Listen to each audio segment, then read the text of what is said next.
Bonjour, bonjour à tout le monde.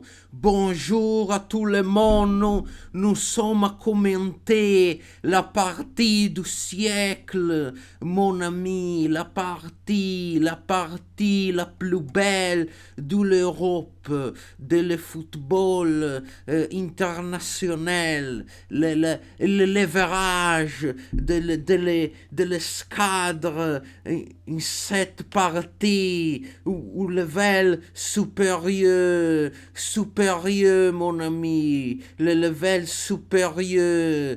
Ce soir, se sont divertis avec cette partie. Allora, buongiorno, iscrivetevi se non siete già iscritti, condividete questo video, 1500 like stasera, va bene, 1500 like, voglio così tondi per la partita del secolo, signori. Permettetemi di fare un po' il bagliazzo con Belgio-Francia, però, signori, veramente una partita di leverage europeo. Vogliamo essere onesti, vogliamo dire la verità, vogliamo parlarci senza filtri come ci è di consueto.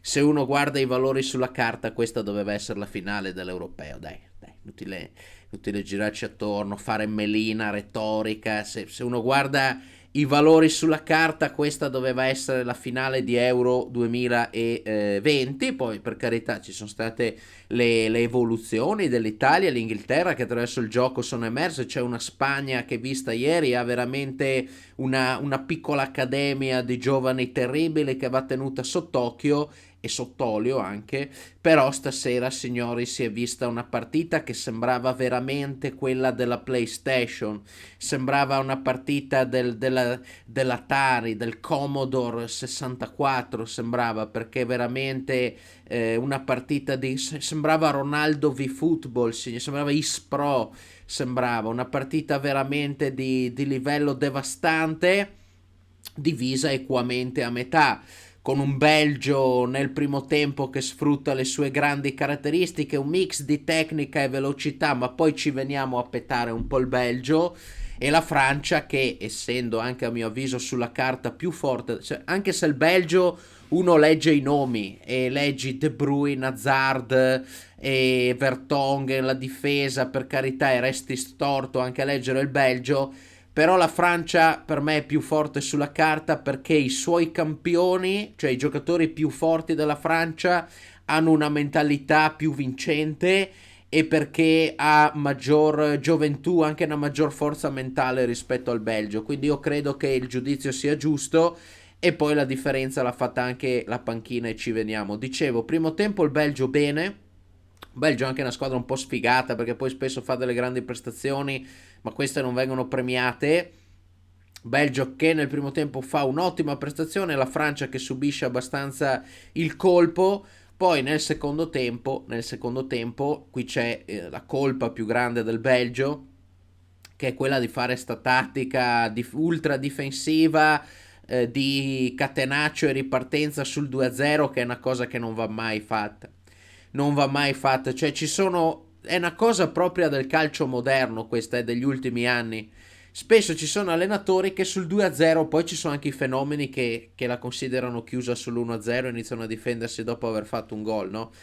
Però nel calcio di oggi sul 2-0 la partita non è assolutamente chiusa, specie quando giochi con squadre più forti, ma anche con squadre più scarse. Il 2-1 dà un coraggio alla squadra che sta in quel momento perdendo, che metà basta. La partita non è neanche chiusa sul 3-0 nel calcio di oggi, che è un calcio fatto di velocità, spesso di ripartenze, di intensità, di cambi di fronte. Non è chiusa sul 2-0 la partita. Il Belgio è entrato in campo moscio, è entrato in campo chiudendosi. C'erano attorno al 60esimo, tu vedevi delle azioni della Francia che spingeva quando ancora eri sul 2-0. C'era tutto il Belgio che stava negli ultimi 12 metri di campo con il 5-3-2, con il 5-4-1, una cosa veramente improponibile a questi livelli. Il Belgio doveva continuare ad andare avanti con la sua identità, però anche qui mi viene da dire, il Belgio purtroppo, da che l'ho visto anche agli europei, da che l'ho visto questa sera, è una squadra che non ha mai puntato tanto sulla sua qualità, o meglio, non ha mai puntato fino in fondo. È una squadra che con questo schema qui, che fa il 3-4-3, l'abbiamo visto anche agli europei, è un po', è un po' un gigante dai piedi d'argilla questo Belgio, perché non ha una tattica che tu dici cazzo, c'ho De Bruyne, c'ho Ferreira Carrasco, c'ho Hazard, c'ho comunque da centrocampo in su una squadra molto tecnica. Mi organizzo per cercare il possesso palla, per cercare delle trame, ok? Che poi c'è il discorso di Lukaku che magari verrebbe meno perché in queste poi con quel tipo di gioco ti viene meno anche lui. Però alla fine hai fatto un ibrido che sembra sempre voler puntare su qualità fisiche, su qualità di ripartenza, di velocità, che però vanno un po' a detrimento e che rischiano sempre di farla diventare una squadra che nei momenti topici ti sembra difensiva, ti sembra subente, ti sembra incapace di organizzare una manovra. Trovi una squadra come la Francia invece che ha il suo bel 4-3-3, che lavora sugli esterni, che ti mette in difficoltà la difesa anche in questo modo, che riesce ad organizzare il possesso e vai a casa, pur avendo una nazionale che a livello tecnico si è visto, ha dimostrato di essere alla pari e di giocarsela in tanti contesti diversi. La Francia, cosa dire? La Francia ha un trio offensivo che da solo dovrebbe vincere a mani basse tutto, a parte Griezmann che dopo l'avventura al Barcellona si è reso un po' più insicuro. Oggi non mi è piaciuto molto, però ho visto un ottimo Mbappé, Teo Hernandez ha fatto un grande gol, abbiamo visto un ottimo Benzema che ha fatto un gol da fuori classe. Quello, se si parla di centravanti, quello è un gol per fuori classe del centravantismo. Un Pogba un po' più leader silenzioso che diciamo grande interprete. Quello che non mi ha convinto molto della Francia è la difesa, nel senso Varane è un giocatore che deve essere accompagnato. Varane può accompagnare solo. Varane è forte come difensore, ma non me lo vedo leader, perché se vi ricordate anche a Real Madrid lui rendeva molto quando aveva Sergio Ramos vicino, un po' come quello che all'epoca si diceva di Bonucci. È valido anche per Varane. Varane può accompagnare solo, ma non è un leader difensivo. E Koundé, essendo anche per età, per leverage e via dicendo, non è uno che secondo me può dare sicurezza a Varane e non è uno che trae sicurezza dal Varane che può solo accompagnare. Quindi della Francia non mi ha sicuramente convinto la difesa. Saranno due belle sfide, Belgio-Italia e Francia, e soprattutto Francia-Spagna. Credo che però la Francia a questo punto sia deputata a portarla a casa. Allora andiamo con i voti alle pagelle. Gli Oris voto 6 secondo me. Koundé voto 5,5. Varane 5,5. Lucas Hernandez, scusate che dov'è qua?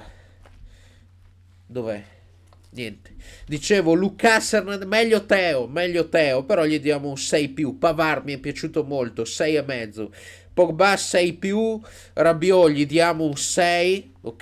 Teo Hernandez 6,5, Griezmann dal 5 al 6, Benzema dal 6 al 7, Mbappé dal 6 al 7. Voto a Chouameni, non mi è dispiaciuto e non mi dispiace in generale, 6 più. Dubois 6, Veretout senza voto. La Belgique, allora Courtois è sul gol di Teo è responsabile. Sul gol di Teo poteva fare meglio. C'era arrivato alto che è, grosso che è, poteva anche deviarla dal 5 al 6. Alderweireld voto è uno forse i migliori, diamo 6 più. Denayer 6 più. Vertonghen voto 6,5. Scusate, mi devo soffiare il naso, mi devo soffiare. Me lo soffio col cuscino.